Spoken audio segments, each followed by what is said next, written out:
예, 여러분 안녕하세요. 제이리치입니다. 제가 오늘 영상에서는 사업자 등록 그리고 확정일자에 대해서 좀 말씀을 드릴까 합니다. 정말 영세하게 영업을 하시는 분들을 제외하고는 대부분의 사업자분들께서는 세무서에서 사업자 등록증을 발급을 받으신 이후에 영업을 하시는 분들이 많으실 텐데요. 이 사업자 등록증을 발급을 받으실 때 세무서에서 확정일자를 받으신 적이 있으신가요? 저 같은 경우에는 확정일자를 받았던 기억이 제가 없는데요. 생각을 해보니까 제가 소유하고 있는 제 건물에서 사업자 등록을 냈기 때문에 확정일자를 따로 받지를 않았던 것으로 기억을 합니다.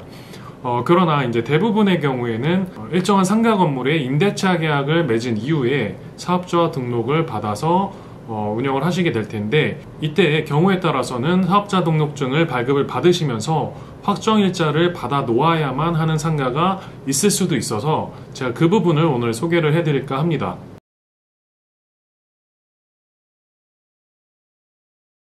상가 임대차 계약을 진행을 하게 될 때 임대인이나 임차인 간의 직거래를 통해서 계약을 하실 수도 있지만, 저희 같은 이제 공인중개사 사무소를 통해서 계약을 진행을 하게 될 때는 저희는 필수적으로 빼놓지 않고 등기사항 전부증명서라고 하는데, 이하에는 이제 등기부라고 말씀을 드릴게요. 그 서류를 필수로 또 체크를 해서 점검을 한 이후에 부동산 상가 임대차 계약을 진행을 하거든요. 제가 얼마 전에 계약을 진행했던 임대차 계약서에 제가 등기부를 출력을 해 놓은 부분이 있는데, 아마 이 부분은 제가 블러 처리를 하거나 아마 영상에 따로 첨부를 해서 서류를 한번 띄워 드리도록 하겠습니다. 보통 적게는 등기 서류가 한두 장으로 끝날 수도 있고, 권리관계가 굉장히 복잡한 경우에는 4-5장까지 넘어가는 경우도 있거든요. 그런 경우에는 이제 일반인 분들이 권리관계를 체크를 하거나 대출 금액이나 전세권 금액을 일일이 체크하시기에 좀 힘드실 수가 있는데, 체크하셔야 될 사항들은 의외로 간단합니다. 등기 서류는 크게 3구간으로 나눠집니다. 첫 번째가 표제부고요. 그리고 갑구, 을구 이렇게 3부분으로 나뉘어지는데, 표제부에서는 여러분들이 확인하셔야 될 부분이 그 부동산이 위치하고 있는 소재 지번입니다. 건물이나 토지의 주소지가 명확하게 나와 있게 되고요. 그리고 건물 같은 경우에는 건물의 상가 건물이 5층 건물이라고 했을 때 각각의 면적이 또 표시가 되게 되고요. 표제부에서는 부동산의 표시를 나타내게 됩니다. 소재 지번이라든지 면적이 어떻게 되는지 그러한 사항들을 체크를 하시면 되겠고, 두 번째는 이제 갑구사항. 갑구에서는 여러분들이 소유자가 누구인지 체크를 해보실 수가 있습니다. 소유권 보존이라고 하면은 처음부터 소유자가 건물을 지은 경우에 소유권 보존이라고 하고요. 소유권 이전이라고 나와 있으면은 이 건물이 예전에는 다른 사람으로부터 현재의 소유자로 넘어왔구나, 매매 계약을 통해서 넘어왔구나, 이렇게 판단하시면 될 것 같고, 그리고 그 이후에 맨 마지막 칸에 이제 권리자, 그 소유자의 이제 인적 사항이 나오게 되는데, 소유자 성함이랑 주민등록번호, 그리고 그 현 소유자가 어디에 소재를 하고 있는지 주소지도 나오게 됩니다.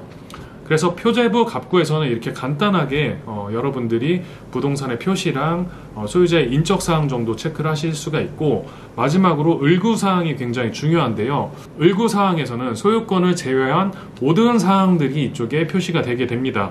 예를 들어서 그 상가 건물에 전세를 들어서 살고 있는 분이 전세권 설정을 한 경우에는 이쪽 을구에 전세 금액이 어느 정도 되고 전세권자가 누구인지 인적 사항들이 표시가 되게 되고요. 또 은행에서 대출을 받은 경우에는 어디 은행에서 언제 얼마만큼의 금액으로 대출을 받아 있는지 여기 을구 사항에 표시가 되게 됩니다.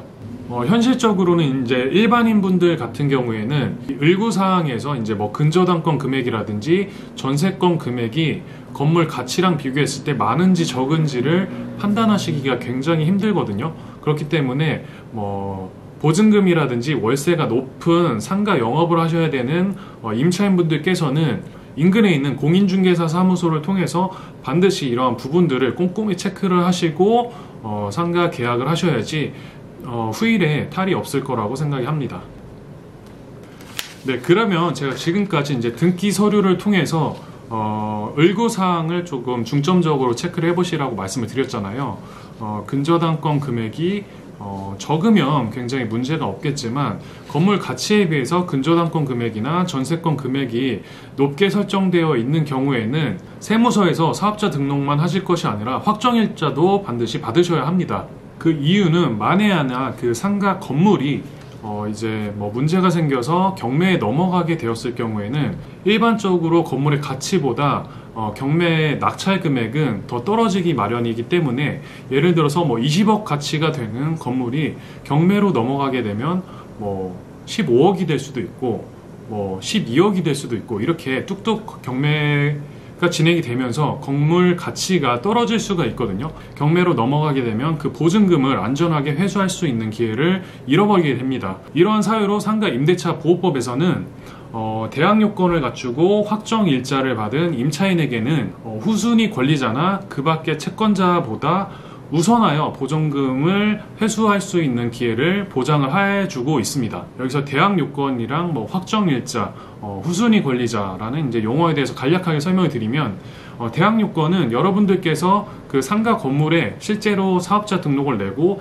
영업을 하고 있으면 대항 요건은 갖춰졌다고 생각하시면 됩니다. 이 대항력이 있으면 계약 기간 중에 건물주나 뭐 임대인이 바뀌어도 여러분들이 영업을 다 안전하게 하실 수 있고, 계약 만료 시점에 보증금을 또 안전하게 회수하실 수 있다라는 그러한 힘이라고 생각을 하시면 되고요. 확정일자 같은 경우에는 여러분들이 상가 임대차 계약을 하셨을 때 그 작성한 상가 임대차 계약서를 들고 세무서에서 사업자 등록과 여러분 신분증이 있으면 확정일자를 받으실 수가 있습니다. 그리고 마지막으로 이제 후순위 권리자 같은 경우에는 지금 말씀드린 대로 여러분들이 특정한 날짜에 확정일자를 받게 되면은 여러분들 확정일자 이후에 설정되는 뭐 근저당권이나 전세권자들은 여러분들 날짜보다 이후에 들어오기 때문에 그 권리자들을 여러분들보다 늦다라고 해서 후순위 권리자라고 말합니다. 이 분들보다 여러분들이 먼저 경매가 넘어갔을 때에도 먼저 보증금을 먼저 회수를 하실 수 있다는 의미가 있습니다.